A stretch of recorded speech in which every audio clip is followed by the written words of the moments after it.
ঈদ উল ফিতরে দর্শকদের জন্য বড় চমক নিয়ে আসছে দম। এই সিনেমার মাধ্যমে প্রথমবার একসঙ্গে বড় পর্দায় আসছেন আফরান নিশো এবং চঞ্চল চৌধুরী। পরিচালনায় থাকছেন জনপ্রিয় নির্মাতা রেদওয়ান রনি। চোরাবালি খ্যাত এই নির্মাতা বহুদিন পর ফিরছেন পরিচালনায়, আর ফিরছেন একদম শক্তিশালী গল্প নিয়ে। সিনেমাটি প্রযোজনা করছে SVF, alpha I entertainment limited এবং চরকি।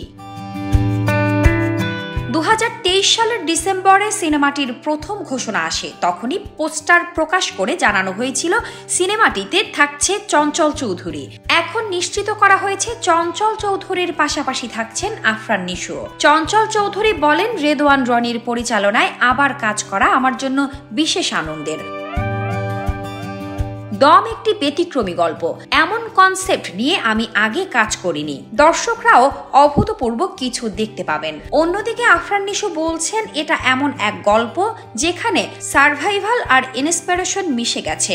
দম আমার কাছে পারফরমেন্সের দিক থেকে বিশাল চ্যালেঞ্জিং।